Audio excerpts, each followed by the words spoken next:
प्यारी बहनों, क्या आपको सुबह सुबह उठते ही पेट में मरोड़ महसूस होती है, दर्द रहता है और एक अजीब सा डर बना रहता है कि आज फिर पेट ठीक से साफ होगा या नहीं? और सबसे ज्यादा परेशान करने वाली बात तब होती है जब पेट खाली होने के बाद भी हल्का महसूस नहीं होता, हमेशा फूला हुआ, टाइट सा और भारी सा लगता है। आप सोचती हैं ये गैस है, ये एसिडिटी है, लेकिन सच ये है कि आपका शरीर खाना पचा नहीं रहा, उसे जमा कर रहा है और धीरे धीरे अंदर ही अंदर उसे सड़ा रहा है। बिल्कुल वैसे ही जैसे अगर आप एक गीला आटा किसी डिब्बे में बंद करके रख दें तो शुरू में कुछ नहीं होता, लेकिन कुछ घंटों बाद वो चिपचिपा होने लगता है, उसमें बदबू आने लगती है और धीरे धीरे वो खराब हो जाता है। ठीक वैसे ही जब खाना आपके पेट में रुक जाता है तो वो भी धीरे धीरे सड़ने लगता है और वही सड़ा हुआ अधपचा खाना आगे चलकर आमा बन जाता है। और सोचिए, अगर वही खराब हुआ आटा आप पूरे घर में फैला दें तो क्या होगा? हर जगह गंदगी फैल जाएगी, हर कोना प्रभावित होगा। ठीक वैसे ही ये आमा सिर्फ पेट में नहीं रहता, बल्कि धीरे धीरे पूरे शरीर में फैल जाता है। और फिर कभी चेहरा सूज जाता है, कभी हाथ पैर भारी लगने लगते हैं, कभी बिना वजह थकान महसूस होती है और आप सोचती हैं ये अचानक क्या हो रहा है, लेकिन सच में ये सब उसी अंदर जमा हुए आमा का असर है। जैसे बंद डिब्बे में रखा खाना धीरे धीरे खराब हो जाता है, वैसे ही अधपचा खाना शरीर के अंदर आमा बन जाता है। बहनों, शुरू में आपको बस हल्की सी हैवीनेस महसूस होती है, थोड़ी गैस होती है, थोड़ा ब्लोटिंग होता है, लेकिन यहीं से एक प्रोसेस शुरू हो जाता है। आयुर्वेद में इसे आमा कहा गया है। जब खाना अधपचा रह जाता है तो वो सड़ने लगता है, स्टिकी बन जाता है और टॉक्सिक नेचर ले लेता है और धीरे धीरे वो आमा में कन्वर्ट हो जाता है। आयुर्वेद के मूल ग्रंथ चरक संहिता में कहा गया है, आमाशय समुत्थम ही आमम सर्व शरीरगम। इसका भावार्थ ये है कि आमा पेट यानी आमाशय में बनता है और फिर धीरे धीरे पूरे शरीर में फैल जाता है। अब ये आमा सिर्फ पेट में नहीं रहता, बल्कि धीरे धीरे आपकी नाड़ियों और शरीर के चैनल्स में फैलने लगता है और उन्हें ब्लॉक करना शुरू कर देता है। और फिर आप सोचती हैं कि ये पानी रुक गया है या फैट बढ़ गया है, लेकिन सच ये है कि ये सब उसी आमा का असर है। शुरुआत भले ही पेट से होती है, लेकिन धीरे धीरे ये पूरी बॉडी को अफेक्ट करने लगता है, क्योंकि जब शरीर के अंदर के रास्ते ब्लॉक हो जाते हैं तो न्यूट्रिएंट्स सही तरीके से सर्कुलेट नहीं हो पाते और फिर शरीर हर लेवल पर स्लो पड़ने लगता है। लेकिन सच ये भी है कि आपका शरीर खराब नहीं है, वो बस ओवरबर्डन हो गया है और अब आपसे मदद मांग रहा है। और अच्छी बात यह है कि अगर आप इस प्रोसेस को समझ लें तो इसे रिवर्स करना बिल्कुल पॉसिबल है। बस आपको अपनी पाचन अग्नि को फिर से जगाना है और धीरे धीरे आमा को शरीर से बाहर निकालना है। और यही चीज मैं आपको आगे स्टेप बाय स्टेप बताने वाला हूं, जिससे आप अपनी पाचन अग्नि को फिर से एक्टिव कर सकें और अपने शरीर को हल्का महसूस कर सकें। बहनों, चरक संहिता के सूत्र स्थान अध्याय 12 अग्नि अध्याय में बहुत साफ लिखा है, रोगा सर्वेपि मंदाग्नौ। मतलब शरीर के लगभग सभी रोगों की जड़ है मंद अग्नि, यानी वीक डाइजेशन। और इसी अध्याय में आगे समझाया गया है, अग्नि सर्वेषाम शरीराणाम मूलम, अर्थात अग्नि ही शरीर का मूल है, वही सब कुछ नियंत्रित करती है। जब ये अग्नि कमजोर हो जाती है तो खाना एनर्जी नहीं बनता, वो आमा बन जाता है, एक स्टिकी टॉक्सिक सब्सटेंस जो शरीर में जमा होने लगता है। चरक संहिता में साफ कहा गया है, जब तक अग्नि ठीक नहीं होती तब तक दवा भी पूरा असर नहीं करती। लेकिन अच्छी बात यह है, यह प्रॉब्लम परमानेंट नहीं है और इसके लिए आपको खुद को भूखा नहीं रखना, आपको बस अपनी अग्नि को जगाना है। क्योंकि जब अग्नि जागती है ना, तो वही शरीर जो आज जमा कर रहा है कल सब कुछ साफ भी कर देता है। देखिए, अब जब आपको समझ आ गया है कि शरीर खाना जमा कर रहा है, तो सवाल है इसे ठीक कैसे करें। मैं आपको अगले 7 दिनों का एक सिंपल सा लेकिन बहुत ही पावरफुल आयुर्वेदिक कोर्स दे रहा हूं। अगर आपने इसे सही से फॉलो कर लिया तो आपका शरीर खुद हल्का होने लगेगा। साथ ही इस पूरे कोर्स में मैं आपको एक ऐसी आयुर्वेदिक औषधि बताऊंगा जो आपकी समस्या पर जड़ से काम करती है, जिसके बारे में अभी तक किसी ने आपको नहीं बताया होगा। इस वीडियो को बिना स्किप किए अंत तक जरूर देखिए। बहनों, ये कोई सिंपल डाइट चार्ट नहीं है। ये आपकी अग्नि को रीसेट करने का तरीका है। यकीन मानिए, सिर्फ 24 घंटे में आपको अपने शरीर में फर्क महसूस होने लगेगा। तो चलो शुरू करते हैं। सुबह उठते ही 6 से 7 बजे सबसे पहले कुछ मत कीजिए। कोई जल्दी नहीं है, कोई भागदौड़ नहीं। सिर्फ अपने साथ 1 मिनट बिताइए। बस बिस्तर पर सीधे बैठिए और आंखें बंद कर लीजिए। मन ही मन एक छोटी सी आभार प्रार्थना कीजिए। धन्यवाद दीजिए अपने शरीर को, जो हर दिन बिना शिकायत के, हर दर्द, हर थकान के बावजूद आपका साथ देता है। आयुर्वेद के महान आचार्य वाग्भट ने अष्टांग हृदयम 2:1 में दिनचर्या की शुरुआत के बारे में कहा है। ब्राह्मे मुहूर्ते उत्तिष्ठेत स्वस्थो रक्षार्थमायुषः। अर्थ ये है, जो व्यक्ति अपनी आयु और स्वास्थ्य की रक्षा करना चाहता है, उसे सुबह ब्रह्म मुहूर्त में उठकर अपने दिन की शुरुआत सजगता और शांति के साथ करनी चाहिए। यानी सुबह उठते ही मोबाइल नहीं, तनाव नहीं, बल्कि एक शांत मन और अपने शरीर के प्रति कृतज्ञता। यकीन मानिए, ये छोटा सा 1 मिनट आपके पूरे दिन की ऊर्जा बदल सकता है। अब धीरे धीरे अपनी आंखें खोलिए और अपना ध्यान अपनी सांसों पर लाइए। देखिए, आपका शरीर रात भर चुपचाप काम करता रहा है। अब समय है उसे धीरे धीरे जगाने का, बिना किसी झटके के। आप बिस्तर पर ही या जमीन पर सुखासन में बैठ सकती हैं। रीढ़ सीधी, कंधे ढीले, चेहरा बिल्कुल शांत। कोई टेंशन नहीं, कोई जल्दी नहीं। दाहिने हाथ से नाक पकड़ने की मुद्रा बनाइए। दाहिने अंगूठे से दाहिना नथुना बंद करें। बाएं नथुने से धीरे धीरे सांस अंदर लें 4 सेकंड। जबरदस्ती नहीं, सांस को खींचना नहीं है, बस आने दीजिए। अब बाएं नथुने को बंद करें। दाहिने नथुने से धीरे धीरे सांस बाहर छोड़ें 6 सेकंड। फिर दाहिने से ही सांस अंदर लें 4 सेकंड और बाएं से बाहर छोड़ें 6 सेकंड। ये 1 साइकिल हुआ। शुरुआत 10 साइकिल से करें।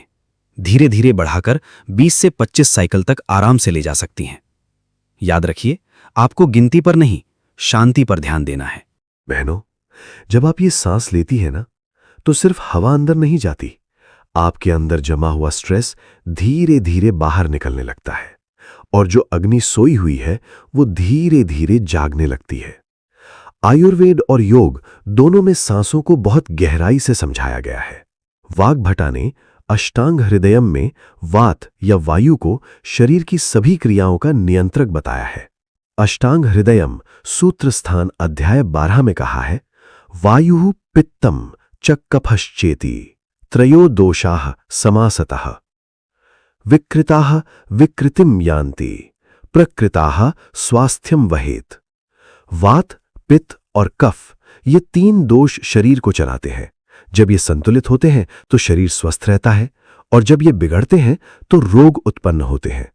और इन तीनों में वात या वायु सबसे महत्वपूर्ण है, क्योंकि वही सांस, गति और पाचन को नियंत्रित करता है। जब ये वायु असंतुलित होती है तो पाचन भी बिगड़ता है और जब आप अनुलोम विलोम करती हैं तो वही वायु फिर से संतुलित होने लगती है। बहनों, ये 5 मिनट का प्राणायाम आपके पूरे दिन की दिशा बदल सकता है, क्योंकि जब सांसें शांत होती हैं तो मन शांत होता है और जब मन शांत होता है तो शरीर खुद ही हील होना शुरू कर देता है। अब 1 गिलास गुनगुना पानी पिएं। इसमें 1 चुटकी सौंफ और 2-3 बूंद नींबू की मिला लें। सुबह का ये गुनगुना जल आपके शरीर के अंदर जमी हुई आमा को धीरे धीरे पिघलाना शुरू करता है। चरक संहिता सूत्र स्थान अध्याय 12 में कहा गया है, रोगाः सर्वे अपि मंदाग्नौ, यानी अधिकतर रोगों की जड़ है कमजोर अग्नि। और सुबह का ये अमृत पेय आपकी सोई हुई अग्नि को धीरे धीरे प्यार से जगाता है। अब बिस्तर से उठिए, 5 से 10 मिनट हल्की वॉक या घर में ही 100 कदम चलिए। यही छोटी सी आदत आपके डाइजेशन को एक्टिवेट कर देती है। चरक संहिता में बताया गया है, चंक्रमणम लघुकरम, अर्थात चलना शरीर को हल्का करता है और पाचन को सुधारता है। इसके बाद आप एक हल्की हर्बल टी ले सकती हैं। अब सुनो, ये हर्बल टी आपको कैसे बनानी है। जीरा प्लस सौंफ प्लस धनिया का पानी, आधा चम्मच जीरा, आधा चम्मच सौंफ, आधा चम्मच धनिया 1 से 2 कप पानी में उबाल लें। इसे धीरे धीरे सिप करें, जैसे आप अपने शरीर को अंदर से साफ कर रही हैं। बहनों, ये सिर्फ चाय नहीं है, यह आपके अंदर जमी हुई आमा टॉक्सिन्स को ढीला करता है और अग्नि को बिना दबाव के धीरे धीरे बढ़ाता है। आयुर्वेद में चरक संहिता सूत्र स्थान अध्याय 12 में अग्नि के बारे में कहा गया है। अग्नि ही सर्वेषां शरीराणाम मूलम जीवनम मित्यपि, अर्थात अग्नि ही शरीर का मूल है, वही जीवन को बनाए रखती है। जब आप ये हर्बल टी लेती हैं तो आप सीधे अपनी अग्नि को सपोर्ट कर रही होती हैं। याद रखिए, इसे जबरदस्ती नहीं लेना है, सिर्फ तब जब हल्की भूख महसूस हो। अगर भूख नहीं है तो आपका शरीर अभी तैयार नहीं है। ये सिर्फ ड्रिंक नहीं है, यह आपके शरीर की सफाई शुरू करता है। ठीक है, अब आपने हर्बल टी ले ली है और अब आपको साफ महसूस हो रहा है कि भूख सच में लग रही है। यही सही समय है अपने दिन का पहला भोजन लेने का। लेकिन यहीं पर सबसे ज्यादा गलती होती है। लोग सोचते हैं अब भूख लगी है तो अच्छा खासा खा लेते हैं, लेकिन याद रखिए, सुबह का नाश्ता हल्का और पोषक होना चाहिए। क्या खाना है? बेस्ट ऑप्शंस: मूंग दाल का चीला, हल्का दलिया, पोहा कम तेल में, पतली खिचड़ी। ऐसा खाना जो आसानी से पच जाए और पेट को राहत दे। क्या नहीं खाना है? 1. ब्रेड और बिस्किट प्लस चाय। ये कॉम्बिनेशन अग्नि को और कमजोर करता है। 2. ठंडा दूध या फ्रिज का खाना। सुबह सुबह ठंडा खाना अग्नि पर पानी डालने जैसा है। 3. Heavy and fried breakfast. पराठे, ज्यादा तेल वाले, पूरी, तला हुआ खाना। ये सब आपके पाचन को और स्लो कर देता है। 4. जल्दी जल्दी खाना। आप क्या खा रही हैं इतना इंपॉर्टेंट नहीं है, आप कैसे खा रही हैं वो ज्यादा इंपॉर्टेंट है। धीरे धीरे खाइए, हर कौर को अच्छे से चबाइए और खाते समय बस खाने पर ध्यान दीजिए। मोबाइल नहीं, टेंशन नहीं। आयुर्वेद के महान ग्रंथ चरक संहिता सूत्र स्थान अध्याय 5 मात्रा शीतिया अध्याय में कहा गया है, मात्रा शिया ही ताशी स्यात्, अर्थात मनुष्य को वही खाना चाहिए जो उसके लिए हितकारी हो और सही मात्रा में हो। मतलब न ज्यादा न गलत, बस उतना जितना आपका शरीर आसानी से पचा सके। बहनों, अगर आपने सही नाश्ता किया तो आपकी अग्नि और स्ट्रांग होगी और जो खाना आप खाएंगी वो एनर्जी बनेगा, जमा नहीं होगा। और यकीन मानिए, जब आप सुबह सही खाती हैं तो पूरा दिन आपका शरीर आपका साथ देता है। ठीक है, अब सुनो, दोपहर का भोजन, जब अग्नि सबसे प्रबल होती है। प्यारी बहनों, अब तक आपने अपने शरीर को धीरे धीरे तैयार किया है। सुबह से लेकर अब तक आपने अग्नि को जगाया है और अब दोपहर का समय, यही वो समय है जब आपका शरीर सबसे ज्यादा पचाने की क्षमता रखता है। आयुर्वेद कहता है, जैसे दोपहर में सूर्य सबसे तेज होता है, वैसे ही आपकी बॉडी की अग्नि भी इस समय सबसे स्ट्रांग होती है। यानी जो भी आप इस समय खाएंगी वो सबसे अच्छे से पचेगा और वही आपके शरीर को सही न्यूट्रिशन देगा। अब सुनो, आपको क्या खाना है। यहां आपको ना बहुत हल्का खाना है ना बहुत हैवी, बैलेंस्ड खाना चाहिए। दाल, चावल या रोटी, चावल या रोटी में से किसी एक को ही खाएं। 2 अनाज एक साथ ना खाएं। 1 सब्जी, थोड़ा सा घी। बहनों, घी सिर्फ एक फैट नहीं है, ये आपकी अग्नि का साथी है जो खाने को एनर्जी में बदलने में मदद करता है और अग्नि को सपोर्ट करता है, डाइजेशन को स्मूथ बनाता है। अब सुनो, क्या नहीं करना है। नंबर 1, लंच स्किप करना। ये सबसे बड़ी गलती है। जब अग्नि सबसे स्ट्रांग है और आप कुछ खाती ही नहीं तो अग्नि कमजोर होने लगती है। नंबर 2, ठंडा पानी या कोल्ड ड्रिंक। खाने के साथ या तुरंत बाद ठंडा पानी इज इक्वल टू अग्नि बुझाना। ये बिल्कुल वैसा ही है जैसे जलती हुई आग पर पानी डाल दिया जाए और वो तुरंत बुझने लगे। नंबर 3, बहुत ज्यादा हैवी खाना। ज्यादा खाना अग्नि को ओवरलोड कर देता है, इसलिए ओवर ईटिंग बिल्कुल ना करें। साथ ही इस बात का भी विशेष ध्यान रहे, शांत बैठकर खाइए, धीरे धीरे, हर कौर को अच्छे से चबाइए और सबसे जरूरी, जब पेट 70-80% भर जाए वहीं रुक जाइए। आयुर्वेद के मूल ग्रंथ चरक संहिता सूत्र स्थान अध्याय 5 में कहा गया है, अजीर्णे भोजनम विषम, मतलब जब पिछला भोजन पचा नहीं हो और आप फिर से खा लेते हैं तो वही भोजन जहर के समान हो जाता है। इसलिए दोपहर का खाना तभी लें जब आपको सच में भूख लगे। अब सुनो, खाने के बाद क्या करें।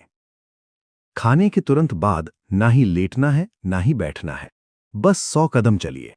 इसे आयुर्वेद में शतपावली कहा गया है। ये छोटी सी आदत आपके डाइजेशन को 2 गुना बेहतर कर देती है। बहनों, आपने सुबह से जो मेहनत की है उसका सबसे बड़ा फायदा यही मिलता है दोपहर के खाने में। अगर आपने ये मील सही ले लिया तो आपका शरीर खाना जमा नहीं करेगा, उसे एनर्जी में बदल देगा। बस अपने शरीर को समझते रहिए, वो आपको हर वक्त संकेत देता है। अब हम दिन के सबसे ट्रिकी हिस्से पर आते हैं। शाम का समय, क्रेविंग्स कंट्रोल और रात का खाना। यहीं पर ज्यादातर लोग पूरा रूटीन बिगाड़ देते हैं। बहनों, दोपहर के बाद धीरे धीरे आपका शरीर फिर से बदलने लगता है। अग्नि, जो दोपहर में सबसे तेज थी, अब धीरे धीरे शांत होने लगती है और इसी समय आपको हल्की हल्की क्रेविंग शुरू होती है। कुछ मीठा खाने का मन, चाय के साथ कुछ लेने का मन। यह आपकी कमजोरी नहीं है, यह आपके शरीर का नेचुरल सिग्नल है। इसलिए इस समय अगर आपको भूख लगती है तो आप ले सकती हैं सौंफ की हल्की चाय, अदरक वाली हर्बल टी, कोई एक हल्का फल या नारियल गिरी या कुछ ड्राई फ्रूट्स। ये आपकी अग्नि को डिस्टर्ब नहीं करेगा। सबसे बड़ी गलती, चाय प्लस बिस्किट या नमकीन। यही वो कॉम्बिनेशन है जो धीरे धीरे आपकी अग्नि को कमजोर करता है। आपको लगता है बस थोड़ा सा खा रहे हैं, लेकिन यही थोड़ा सा शाम को हैवीनेस और रात को इंडाइजेशन बना देता है। आयुर्वेद के मूल ग्रंथ चरक संहिता सूत्र स्थान में बताया गया है, लाघवम कर्म सामर्थ्यम दीप्ताग्नि त्वं स्वास्थ्य लक्षणम। मतलब जब शरीर हल्का लगे, काम करने की शक्ति हो और अग्नि अच्छी तरह काम कर रही हो, तो वही स्वास्थ्य का संकेत है। अगर शाम को आप सही चुनाव करती हैं तो आपका शरीर हल्का रहेगा। अब आते हैं दिन के आखिरी मील पर, सबसे जरूरी नियम, और यहीं सबसे ज्यादा गलती होती है, लेट नाइट खाना, हैवी डिनर। याद रखिए, रात में आपकी अग्नि सबसे कमजोर होती है, इसलिए इस समय हल्का और सुपाच्य भोजन ही करें, जैसे खिचड़ी, हल्की सब्जी प्लस रोटी। और सबसे जरूरी, 7 से 8 बजे के बीच खाना खत्म कर लें। अब सुनो, क्या अवॉइड करना है? तला हुआ खाना, ज्यादा मसाले, heavy nonveg, late night snacking. Acharya Vagbhata ने अष्टांग हृदयम में कहा है, रात्रौ लघु भोजनम, अर्थात रात का भोजन हल्का होना चाहिए ताकि वो आसानी से पच सके। खाने के तुरंत बाद 100 कदम जरूर चलिए। ये छोटी सी आदत आपकी डाइजेशन को बहुत इंप्रूव कर देती है। अब सुनो, सोने से पहले 1 कप गुनगुना पानी लें, या अगर आपको सूट करता हो तो 1 कप हल्दी वाला हल्का दूध ले सकती हैं। यह आपकी डाइजेशन को धीरे धीरे शांत करता है और पूरे दिन जो प्रोसेस आपने शुरू किया है उसे रात में स्मूथली कंटिन्यू होने देता है। और सबसे जरूरी, 10:30 बजे तक सो जाएं, क्योंकि रात में ही आपका शरीर अंदर से खुद को रिपेयर करता है। आयुर्वेद के अनुसार रात का समय शरीर के शोधन यानी डिटॉक्स और रिपेयर का समय होता है। जब आप जल्दी सोती हैं तो आपका शरीर टॉक्सिन्स को बाहर निकालता है, सेल्स को रिपेयर करता है और अग्नि को बैलेंस करता है। लेकिन अगर आप देर रात तक जागती हैं तो ये पूरा प्रोसेस डिस्टर्ब हो जाता है और अगले दिन हैवीनेस, ब्लोटिंग, फटीग फिर से शुरू हो जाता है। आचार्य वाग्भटा ने अष्टांग हृदयम में रात्रि में सही विश्राम को स्वास्थ्य का आधार बताया है। जो व्यक्ति सही समय पर सोता है उसका शरीर संतुलित रहता है और रोगों से बचा रहता है। प्यारी बहनों, आपको कुछ एक्स्ट्रा नहीं करना है, बस अपने शरीर को सही समय पर आराम देना है, क्योंकि जब आप सोती हैं तभी आपका शरीर चुपचाप आपको ठीक कर रहा होता है। बहनों, अब वो मोमेंट आ चुका है जिसका आप इंतजार कर रही थीं। वो छोटा सा सीक्रेट जो आपकी पाचन अग्नि को फिर से बैलेंस करने में मदद करेगा, और वो है अविपत्तिकर चूर्ण। जैसा इसका नाम है वैसे ही ये शरीर में बनी विपत्ति को शांत करने में सहायक होता है, क्योंकि सालों से जो पाचन कमजोर हुआ है उसे थोड़ा सहारा भी चाहिए। अब सुनो, इसे कब और कैसे लेना है। दोपहर के खाने के 20 से 30 मिनट बाद, रात के खाने के 20 से 30 मिनट बाद। कैसे लेना है? आधे से 1 चम्मच चूर्ण गुनगुने पानी के साथ। इसे तुरंत खाने के बाद नहीं लेना है, थोड़ा समय दीजिए ताकि आपका शरीर पहले अपना काम शुरू करे। ये क्या करता है? ये कोई स्ट्रॉन्ग दवा नहीं है, ये आपके शरीर को धीरे धीरे सपोर्ट करता है। पित्त को संतुलित करता है, अम्लता को कम करता है, पाचन को स्मूथ बनाता है और सबसे इंपॉर्टेंट, जो खाना आपका शरीर जमा कर रहा था उसे धीरे धीरे प्रॉपर डाइजेस्ट करने में मदद करता है। आयुर्वेद में पाचन को सुधारने और पित्त को संतुलित करने के लिए ऐसे योगों का वर्णन मिलता है। मूल सिद्धांत वही है, अग्नि ही सर्वेषां शरीराणाम मूलम, मतलब अग्नि ही शरीर का मूल है, उसी के संतुलन से स्वास्थ्य बना रहता है। ध्यान रखिए, इसे आदत नहीं बनाना है, सिर्फ 7-10 दिन सपोर्ट के लिए लेना है। और अगर आपको कोई पुरानी बीमारी है या आप ऑलरेडी मेडिकेशन ले रही हैं, तो एक बार आयुर्वेदिक डॉक्टर से सलाह जरूर लें। प्यारी बहनों, आपको अपने शरीर से लड़ना नहीं है, आपको बस उसे समझना है और थोड़ा सहारा देना है। ये रूटीन, ये छोटे छोटे कदम धीरे धीरे आपके शरीर को बदल देंगे। और यकीन मानिए, अगर आपने ये रूटीन सिर्फ 7 दिन फॉलो कर लिया, आपका शरीर खाना जमा करना छोड़ देगा और उसे एनर्जी में बदलना शुरू कर देगा। बस थोड़ा धैर्य रखिए, आपका शरीर आपके साथ है, बस उसे इसी तरह प्यार करते रहिए और अपना बहुत बहुत ध्यान रखिए। धन्यवाद।